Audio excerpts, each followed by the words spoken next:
안녕하세요. 마음 읽어주는 여자 마녀 최영란입니다. 마녀 하루 중 5분 시작하겠습니다. 이번 시간에는 무례한 사람이 가족이라면 남편 편으로 여러분들하고 얘기를 좀 나눠보려고 해요. 여러분들의 남편은 어떠세요? 남의 집 남편은 너무 잘하는 것 같거든요. 근데 왜 우리 집 남편은, 나의 남편은 내가 그렇게 많이 바라는 것도 아닌데 이렇게 바라는 것도 없는데도 불구하고 왜 혼자서 이렇게 가족을 힘들게 하는지, 왜 혼자 독단적으로 이렇게 살고 있는지 참 이유를 알 수가 없어요. 자, 이 무례한 남편이 내 남편이라면 오늘 이 시간에 우리는 이 무례한 남편을 남의 편이어서 남편이 아닌 내 편인 남편으로 만들 수 있는 시간을 가져봐야 되지 않을까 싶어요. 무례한 사람이 가족이라면 남편에 대해서 저는 좀 그 무례한 남편을 몇 가지 유형으로 좀 추려봤어요. 자, 첫 번째는 무관심한 남편이 있거든요. 여러분의 그 남편은 어떠신가요?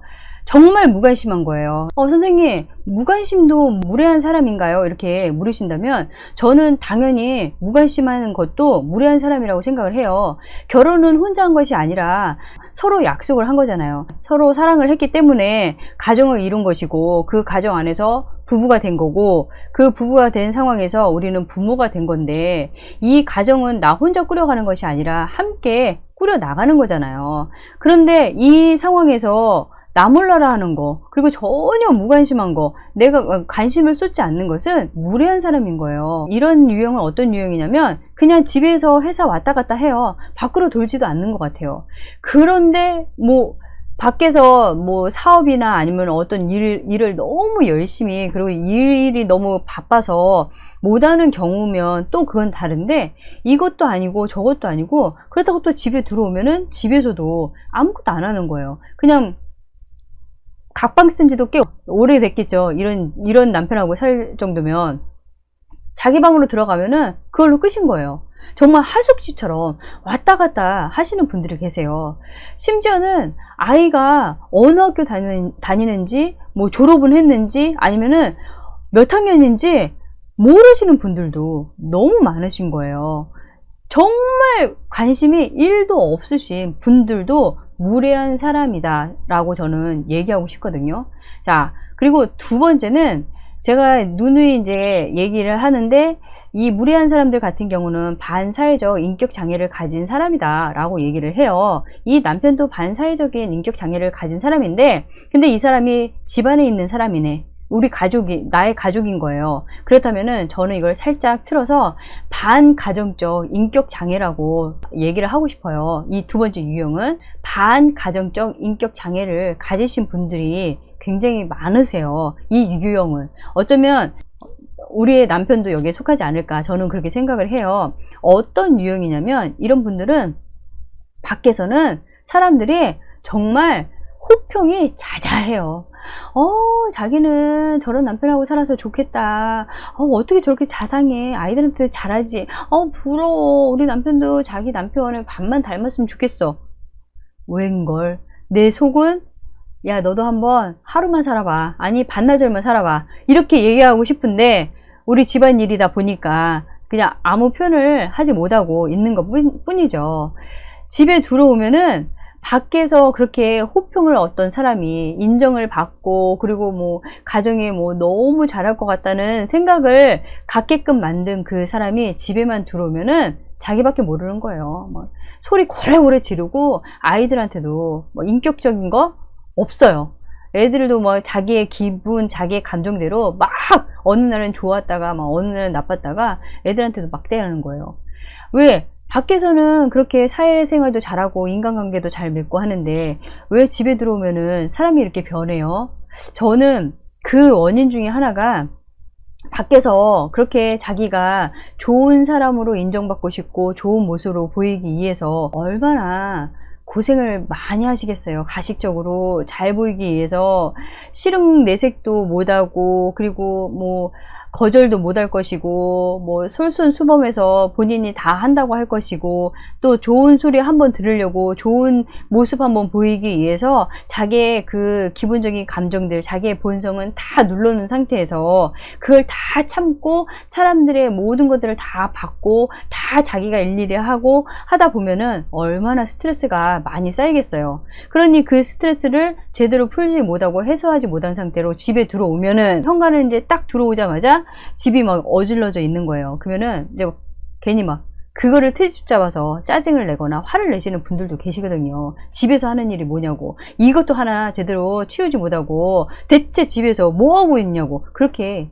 오자마자 막 이렇게 독서를 품는 분들도 계시거든요. 그리고 나서 이제 뭐 당신이 기분이 좋으면은 좀 애들한테 잘했다가 또 기분이 나쁘면은 막 애들 막 쥐잡듯이 잡고, 또 어떤 분들 같은 경우는 이제 막 화가 나면은 막 애들 막 이렇게 학대하고 폭력적으로 대하는 분들도 계세요.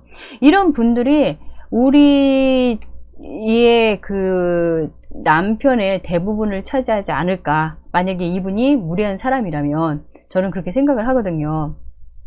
그리고 세 번째는, 예전에 제가 무례한 사람 대처법에서 나르시시스트의 유형 3가지에 대해서 얘기한 적이 있었거든요. 근데 그 3가지 유형 중에 아마 3번째에 속하는 사람이 그 지금 제가 얘기하려고 하는 남편의 유형이 아닐까 싶어요. 개또라이, 죄송하지만 개또라이, 정말 개또라이, 개망난이라고. 얘 내가 애를 키우는 건지 남편을 키우는 건지 도대체, 나는 예전에 그 남편이란 존재를 버린 지 오래된 이런 이제 사람이기도 하죠. 그렇다고 뭐 경제적인 능력을 갖춘 사람도 아니고, 그렇다고 또 경제적인 능력도 없는 사람이 집에서 놀면서 돈은 또 엄청 잘 써요. 그리고 돈이 없으면은 막 그걸로 인해서 부인을 막 학대를 하거나 때리거나 아니면 뭐 욕설을 쓰거나 아이들도 함부로 막대하거나, 그런 분들이 되게 많으시거든요. 또 술 먹고 들어온 날은, 그날은 또 이제 집안이 빨갛딱 뒤집어지는 그런 이제 사람이기도 한 거예요. 술을 먹고 곱게 들어와서 조용히 주무셔야 되는데, 술 먹고 들어온 날은 아이들 다 깨워가지고, 그 밤에 한밤중에 애들 깨워가지고 했던 얘기 또 하고 또 하고, 당신이 술 깰 때까지 그렇게 하시는 경우도 있고, 이제 술 먹고 들어오면은 이제 나도 편치 않고 상대도 편치 않고, 그러다 보면 또 이제 갈등이 빚어지고 싸우면은 집안 이제 뭐 살림 다 때려 부시고 막 이런 경우들도 되게 많거든요. 그래서 이 3번째 유형은 개또라이, 개망나니 유형에 이제 계신 분이고, 4번째는 살짝 제가 좀 고민을 하고 조심스럽게 이제 말하는 부분이긴 하지만, 처음에는 이 사람하고 결혼하기 전에 연애할 때는 정말 괜찮은 사람이었고, 결혼 초에도 괜찮은 사람이었어요. 근데 어느 날부터 입을 안 여네요. 마음의 문을 닫혀버린 지가 꽤 오래되신 분들이 계시거든요. 어쩌면은 1번의 그 무관심한 분하고도 약간 의미가 좀 섞일 수도 있는, 같을 수도 있는데, 이런 분들 같은 경우는 어느 날부터 이제 나하고 이렇게 마음의 문을 닫고 사시는 거예요. 그 원인 중에 하나가 어쩌면 나라는 사람도 한번 생각을 해봐야 되거든요. 제가 이제 나중에 무례한 사람이 가족이라면 마지막 편으로 나 자신에 대해서 얘기를 할 거예요. 근데 그 마지막 편에 있는 그 내가 나르시스트 성향을 좀 가지고 있는 사람이 아닌가, 나는 편한 사람인가, 내가 좀 불편하기 때문에, 내가 좀 성격이 예민하기 때문에 늘상 내가 또 만만하게 대할 수 있는 사람이 남편이다 보니까는, 남편만 딸거리다 보니까 이 남편이 너무 지치고 힘들어서 마음의 문을 닫아버려서 무례한 사람이 되는 경우도 없지 않아 있다는 거에 대해서 저는 여러분들께, 이건 살짝 조심스러운 부분이긴 해요. 근데 이 부분에 대해서 좀 얘기를 해야 되지 않을까 싶어요. 그리고 또 한 가지는, 나도 괜찮은 사람이었는데 앞편에 그 시월드 시댁으로 인해서 내 성격이 변해서 또 이 남편하고 계속 이렇게 갈등이 빚어지고 싸우다 보니까 서로 성격이 거칠어진 거죠. 그러면서 각자 무례한 사람이 된 것은 아닌가 라는 여러 가지 요인이 있다는 거에 대해서 얘기를 좀 하고, 그렇다면 이 무례한 남편은 이 무례한 사람인 이 남편은 언제부터 이런 무례한 사람이 됐는지 그 원인에 대해서 좀 잠깐만 건들고 갈게요. 이 남편 같은 경우는 일단은 무례한 사람들의 공통점 중에 하나가 공감 능력이 떨어진다는 거거든요. 남을 배려한다, 남을 생각을 한다라는 것이 전혀 없고 나 중심적인 삶을 사시는 분들이 되게 많으세요. 이기적이고. 자, 그렇다면 이런 이기적이고 공감 능력 떨어지고 남을 배려할지 모르는 이런 사람은 언제부터 이런 사람이 됐냐 이거죠. 분명히 이 사람이 이렇게 되기까지는 어떤 영향이 있었기 때문인데, 저는 그 중에 하나를 아들이란 것이 그 원인이 되지 않을까, 저는 그렇게 생각을 하거든요. 아직까지는 이제 30대 후반, 40대, 50대 정도이면은, 그 정도의 나이에 계시는 분들은 그 시기, 그때만 해도 남아선호 사상이 아직은 좀 강했던 시대이기 때문에 아마도 그 아들에 대한 기대치도 높았고, 또 아들은 집안에 대해서 신경 안 써도 되는 아주 좀 귀한 존재였을 수도 있거든요. 아, 너는 공부만 해, 공부만. 이건 다 엄마가 알아서 할게. 이건 다 우리가 알아서 할게. 너는 좋은 대학 가면 되는 거고, 너는 좋은 직장만 구하면 되는 거야. 너는 그냥 이것만 해. 하고, 가족으로서, 가족의 일원으로서 가족 생활을 할 수 있게끔, 그리고 공동생활을 하면서 공동의식을 나누고 배울 수 있는 그 경험이 없었기 때문에 이런 사람이 되지 않았을까에 저는 가장 큰 원인으로 꼽아봐요. 이 부분이 내가 아들이기 때문에 나는 아들로서 그냥 이렇게 떠받쳐진 삶을 살았기 때문에 나 중심적인 사람이 될 수밖에 없고, 나밖에 모르는 사람이 될 수밖에 없을 수도 있는 거예요. 나이는 40대고 50대인데 생각하는 것은 아들내미하고 비슷해. 뭐 중학교 아니면 뭐 고등학교 철딱서니가 너무 없는 거예요. 선생님, 제가 진짜 아들하고 살고 있는지 남편하고 살고 있는지 구분이 안 돼요. 이 사람의 진짜 나이는 몇 살인지도 모르겠어요. 이 사람의 나이는, 사람은 정신 연령의 나이로 사는 거거든요. 잠깐 밖에서 보여지는 그 좀 어른스러운 모습은 내가 좀 연극을 할 수 있는, 연기를 할 수 있는 정도의 이성을 갖추고 있는 것 뿐이고, 실제적으로 집에서 보여지는 모습이 그 사람의 본 모습이고 본성이거든요. 근데 집에서는 너무 생각 없이 철없이 사람들에게 보여지는 거예요. 그러면은 그 사람의 정신적인 연령이 그 정도, 보여지는 정도밖에 안 되는 거거든요. 그것은 그 사람을 제대로 어렸을 때 성장하면서 정신적인, 마음의 나이까지 제대로 크지 못하고 어른이 돼버린 경우라고 보시면 되는 거예요. 그래서 여러분들, 아들이 뭐 중학교 2학년이야. 근데 남편도 중학교 2학년 아들하고 별반 차이가 없어. 그러면은 여러분의 남편은 지금 중2인 거예요. 그래서 여러분은 중2짜리 남편하고 살고 계시는 거예요. 이거 좋다고 얘기해야 될지 나쁘다고 얘기해야 될지, 뭐 연하도 너무 연하다 보니까 행복하다고 얘기해야 될지 모르겠지만, 내 남편의 나이는 지금 내 남편이 행동하고 말하고 있는 그 철 있고 없고의 그 정도의 나이라고 보시면 되는 거예요. 자, 이런 남편하고 살려고 하니까 너무 힘든 거죠. 대화가 되는 것도 아니고, 그렇다고 부모로서 자식 걱정을 위해서 의견을 나눠보려고 해도 많이 떨어지거든요. 아, 그건 너가 알아서 하지. 그것까지 내가 신경을 써야 돼? 집에서 너가 뭐 하는데 대체? 애가 저런 모양이 될 때까지 넌 뭐 했어? 이런 식으로 자기는 빠져버린 부모인 거예요. 그냥 부에 빠져버리고 뭐만 있는, 목의 가정이 돼버리는 경우가 너무 많거든요. 이것은 나의 문제가 아니고 나만의 가정의 문제가 아님에도 불구하고 이거를 별개라고 생각을 하는 거예요. 나는 여기에 있는 공동 생활을 하는 사람이고 공동 의식을 가져야 되는 사람이라고 생각을 못하고 사시는 거죠. 이런 사람하고 사는데, 자, 그러면은 이런 사람하고 그러면 선생님 어떤 식으로 내가 살아야 될까요? 이런 사람하고 사는데도 대처법이 있나요? 알아봐야죠. 우리가 이 사람하고 그래도 아이가 있고 가정을 지키고 무언가 좀 살아보려고 하는 마음이 있다고 한다면, 우리는 어떠한 방법이라도 써서 이 사람이 좀 교화가 된다면, 이 사람이 좀 변화가 된다면은 안정되고 좀 괜찮은 가정을 꾸리고 살아야죠. 그렇다면 이 사람하고 살기 위해서 그러면 이런 사람을 대처할 수 있는 방법에 대해서 좀 알아보도록 할게요. 자, 첫 번째는 전 여러분들께 이해라는 말을 좀 먼저 해드리고 싶어요. 나는 이 사람에 대해서 한 번이라도 이 사람의 성장 과정이라든지 아니면 이 사람이 지금 어떠한 마음으로 우리 가정에 함께 있는지, 그리고 이 사람을 개인적으로 제3의 입장에서 이 사람을 바라봤을 때 이 사람의 입장은, 이 사람의 자리는 지금 편한지, 이 사람을 한번 객관적으로 좀 이해하고 바라보는 그 시각을 갖는 좀 시간을 가져야 되지 않을까 싶어요. 여태까지는 왜 당신은 남편인데, 왜 당신은 애들 아빠인데 왜 그렇게 못하냐고 닥달거리고, 아니면은 내가 원하는 것만 바라던 사람일 수도 있는 거거든요. 근데 이 사람이 가지고 있는 그 역량이라는 게 있잖아요.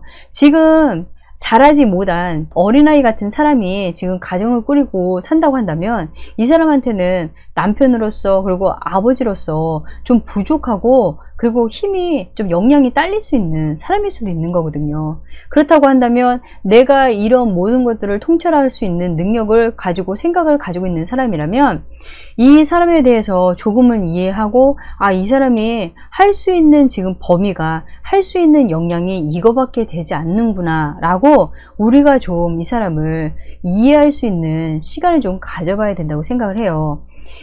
이 사람이 무례한 사람이 될 수밖에 없었던 그 가정 환경이라든지, 아니면은 엮이는 가정에서 엮이는 부모 밑에서 자랄 수도 있었던 거거든요.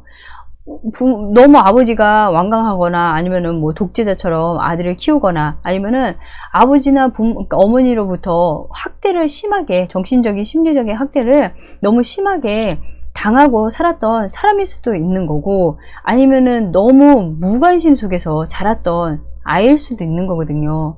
어떠한 환경 속에서 큰지도 모르는 상태로 이 사람에게 지금에 있는 당신의 자리에서 당신이 하지 못한 능력만 가지고 따진다면은 이 사람은 할 수 있는데도 못하는 게 아니라 할 수 없어서 못했을 수도 있는 거거든요. 그렇다고 한다면은 그거를 좀 우리가 이 사람을 좀 바라보는 데 있어서 이 사람이 좀 그 역량을 다 발휘할 수 있는 능력을 가질 수 있을 때까지 내가 좀 기다려 줄 수 있는 사람이 돼야 될 수도 있는 거고, 부족한 부분은 내가 함께 이제는 도와가면서 협력해 가면서 가정을 꾸려 나가야 되는 상황일 수도 있는 거거든요. 그래서 이 사람을 한 번은 객관적으로 좀 이 사람 입장에서, 그리고 이 사람의 성장 배경과 자라온 그 환경, 그리고 부모까지도 생각을 해서 우리가 좀 이 사람을 이해하는 시간을 가져보자 라고 저는 좀 말씀드리고 싶어요. 이 부분이 어쩌면은 내가 여태까지 이 사람을 전혀 그냥 내가 원하던 사람으로만 생각을 했기 때문에 우리가 늘 바라던 서로 간의 기대치에 미치지 못해서 항상 불만을 품고, 그리고 그 불만이 불평이 돼서 싸움이 되지 않았을까, 이런 부분에서 우리가 한번 꼭 짚고 넘어가는 시간을 좀 가져봤으면 좋겠어요. 자, 그래서 두 번째는 대화가 어쩌면 될 수도 있는, 여태까지는 대화가 되지 못했던 사람이거든요. 대화를 하려고 해도 뭐 말을 하면은 싸움으로 끝나버리니까 그냥 무서워서, 아니면은 더 분란을 일으키기 싫으니까는 대화를 시도해 본 지가 너무도 오래됐는데, 이번에는 내가 이 사람을 좀 충분히 이해하는 시간을 가졌다면, 그래서 이 사람을 좀 이해하는 마음이 좀 생겼다면 그때는 대화를 좀 시도를 해보는 거죠. 근데 이런 대화는 절대 안 돼요. 오빠, 나한테 할 말 없어? 라든지, 아니면 오빠, 우리 잠깐 얘기 좀 해. 여보, 좀 이리 좀 와서 앉아봐. 이런 건 대화가 아니에요. 이거는 내가 너를 좀 또 공격할 거야, 너 준비해, 피하게 되거든요. 싫은 거예요. 이건 대화가 아니에요. 이런 식으로 대화할 거면은 안 한 게 낫고, 저는 대화의 시도를, 첫 말문을 오빠도 많이 힘들었던 것 같아. 여태까지 나는 한 번도 오빠를 제대로 생각을 해본 적이 없는데, 당신을 생각을 해본 적이 없는데, 당신 참 어렵게 살았던 것 같아. 어떻게 그렇게 살았어? 그거를 다 어떻게 마음에 담고 살았어? 참 힘들었을 것 같아. 라는 말 한마디가 이 사람이 굳어져 있던 마음이 그냥 봉인해자 돼버릴 수도 있는 순간이 될 수도 있는 거거든요. 정말 진심으로 내가 너의 마음을, 그리고 당신의 삶에 대해서 나는 공감하고 당신의 그 아픈 부분에 대해서 나는 이제 알게 됐어. 얼마나 아팠어? 그 아픈 부분을 나는 이제 당신하고 나눌 수 있는 사람이야 라는 그런 마음으로 접근을 한다면 우리가 대화가 되지 않을까, 저는 좀 그렇게 생각을 해요. 그래서 대화를 시도를 하되 정말 진심 어린, 내가 너를 충분히 이해를 하고 너의 아픔과 아니면 너의 성장 배경이라든지 너가 이렇게 할 수밖에 없었던 거에 대해서 나는 이제 충분히 이해했어, 나는 이제 충분히 알았어 라는 마음이 생겼을 때 대화를 시도해 보는 거를 여러분들에게 좀 권해 드리는 거고, 제안해 드려요. 그리고 세 번째는, 만약에 이렇게 대화가 돼서 서로 오해한 부분이라든지 서로 그 갈등이 해소가 된다면 더없이 좋은 거고, 만약에 여기서 조금 우리가 이참에 좀 우리 부부의 관계를 회복하기 위해서 좀 치유를 받아보면 어때 하는 서로 그런 마음이 통한다면은 상담도 저는 권해보는 편이고, 만약에 그것이 아니어도 서로 이렇게 해서 조금씩 다가가면서 천천히 서로가 다가간다면은 저는 더없이 좋을 거라고 생각을 해요. 네 번째는, 저는 좀 기대치에 대해서 좀 얘기를 하려고 해요. 아까 그 얘기했던 그 역량, 이 사람이 가지고 있는 역량이 내가 생각하는 것보다 안 되는 경우들도 있는데 내가 여태까지 기대치만 너무 높았기 때문에 이 사람이 부담스러워서 점점점 뒤로 물러나면서 숨어버린 경우도 없잖아 있을 수 있거든요. 내가 할 수 있는 건 이거밖에 안 되는데 너가 너무 나한테 부담을 많이 줘. 그러면은 도망가고 싶어요. 그래서 저는 이 기대치는 우리가 이제는 낮추는 것이 아니라 상대에 대한 기대치는 버리고 상대에게 내가 너와 이 남은 여생을 함께 같이 갈 수 있는, 동력자이자 정말 진정한 동반자가 되겠다는 마음을 가지고 상대에게 다가가면 어떨까, 저는 그렇게 생각을 하거든요. 진심은 진심이 통한다고, 내가 이렇게 진심으로 상대에게 다가가면은 아무리 무례한 사람이어도, 무례한 남편이어도 마음이 열릴 수밖에 없는 거고, 그 마음이 확 열리진 않아도 조금씩 서서히 열려가는 계기가 될 수 있거든요. 그래서 저는 당신이 여태까지 그 힘들었던 나의 기대치로 인해서 그 크게 안고 있던 그 부담감을 내려놓고 이제 우리가 다시 시작할 수 있는 사이가 됐으면 좋겠어 라는 그 메시지를 전달하면서 나는 당신의 동력자이자 동반자로서 함께 하고 싶다는 그런 마음을 전할 수 있었으면, 저는 그런 얘기도 좀 해드리고 싶어요. 그리고 다섯 번째는 남편만 보고 있는 건 아닌지, 그리고 남편밖에 보이지 않기 때문에 우리가 계속 트러블이 일어나는 것이 아닐까, 갈등이 생기는 것이 아닐까. 그래서 남편은 도망가다 못해서 궁지에 몰려서 이제는 이제 공격하는 사람이 돼서 무례한 사람이 되지 않았을까라는 생각을 좀 가져요. 아까 그 유형의 마지막, 어쩌면은 나라는 사람도 나르시스트적인 성향이 있기 때문에 이 사람과 부딪혀서 계속 화목하지 못한 가정을 이루고 살고 있는 건 아닐까라는 거에 대해서 우리가 좀 생각을 해봐야 되거든요. 저는 좀 이 마지막 부분은 내가 좀 경제적인 능력도 가지고 있어야 되지 않을까라는 생각을 해요. 내가 너무 남편만 바라보고 너무 집에 있으니까 남편만 닥달거릴 수도 있는 거고, 내가 또 한편으로는 이제 제가 아까 얘기했던 두 번째 반가정적 인격 장애를 가지신 분들의 무기가 뭐냐면 외벌이라는 거예요. 나 혼자 경제 생활을 하고 있기 때문에 나머지는 조용히 하라 이거죠. 내 뜻대로 할 거고 내 멋대로 해도 되는 거야. 왜? 이 모든 경제적인 능력을 나밖에 가지고 있지 않기 때문에 너가 아무리 나한테 그렇게 얘기를 해도 결국은 너는 내가 하는 얘기에 순종하고 복종할 수밖에 없어. 너는 따를 수밖에 없어. 너는 찍소리 하지 못하지. 왜? 돈은 내가 버니까. 그리고 아쉬운 건 너네잖아. 이런 생각을 가지고 계시는 분들이 좀 많으시거든요. 그리고 또 이제 상담소에 오시는 분들 중에도 그 부인들이 내가 경제적인 능력이 없어서 아쉬워서 찍소리도 못하고 사는 경우도 있다고 얘기를 하시거든요. 남편이 그렇게 함부로 막 우리한테, 나한테도 내 자식한테도 막대할 때도 내가 애들 데리고 그냥 나가서 살 수도 있는데 경제적인 능력이 없다 보니까 내가 그냥 또 여기서 눌러 살게 되고 이런 경우를 많이들 얘기들을 하시더라고요. 그런 부분들도 있긴 하지만은 내가 좀 능력이 있고 내가 좀 힘이 있어야 좀 아이들도 지킬 수 있고 나 자신도 지킬 수 있다고 생각을 해요. 그래서 좀 당당한 사람이 돼야 내가 이 사람이 나한테 함부로 대할 때에도 나도 좀 그거에 맞설 수 있는 사람이 될 수 있는 거거든요. 그리고 또 한 가지는 너무 오랜 세월 동안 내가 이렇게 누군가에게 경제적인 능력을 힘을 그러니까 의존해서 살게 되면은 나 자신이 많이 자존감도 낮아지고 나 자신이 많이 좀 위축이 돼요. 그리고 나라는 존재 자체가 언젠가부터는 없어지기 시작을 하더라고요. 누군가에 의존을 해버리면은 내가 좀 자아 성장을 하고 자아 발전을 하기 위해서라도 저는 경제적인 생활을 좀 해보면 어떨까, 저는 좀 그렇게 말씀드리고 싶어요.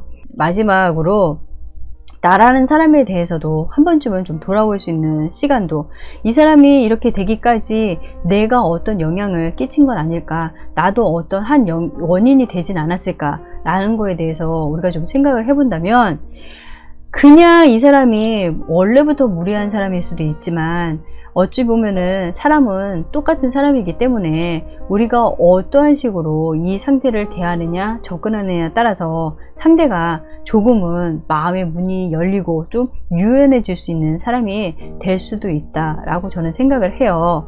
그래서 무례한 사람을 우리는 방어만 하고, 그리고 항상 우리가 피해자 입장에서 저 사람이 할 행동에 대해서 두려움만 가지고 있는 것이 아니라 내가 이제는 좀 당당한 사람, 그리고 내가 그 사람을 품을 수 있을 만큼의 마음의 여유를 좀 가지고 상대를 대한다면 그 상대도 분명 언젠가는 내 마음의 그 진심을 알고 다가오는 좋은 사람, 남의 편이 내 남편이 아니라 진짜 내 편이 될 수 있는 내 남편이 되지 않을까 싶어요. 항상 이제 제가 이렇게 가해자 쪽이 아니라 피해자 쪽, 의뢰 쪽에서 이런 식으로 문제를 해결을 하고 우리가 접근을 해야 되는가에 대해서 의문을 가지시고 어떤 분이 또 그렇게 말씀을 하신 부분들도 있어요.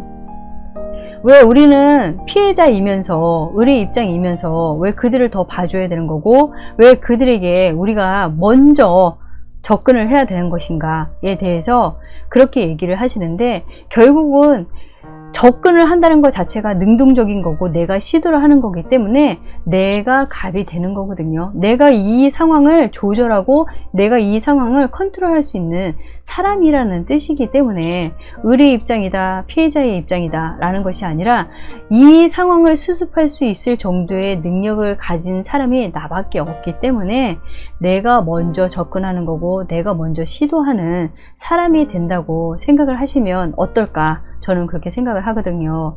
이번 주 마녀의 하루 중 5분은 제가 이렇게 열거했던 부분들, 내 인생이 행복해야 남의 인생도 좀 받아들일 수 있고 여유가 있거든요. 남의 인생까지도 책임질 수 있는 사람이 되는 거기 때문에 내가 우선이다 라는 생각으로 그 마지막 부분은 생각해 보시면 어떨까 싶어요. 자, 이렇게 해서 무례한 사람이 가족이라면 남편 편까지 이제 왔어요. 다음 시간에는 또 이제 무례한 사람 가족 어느 편을 제가 먼저 선택을 할지 좀 저도 지금 고민 중이고요. 또 여러분들의 많은 댓글 사연도 좀 올려주시면은 저도 도움이 많이 될 것 같아요.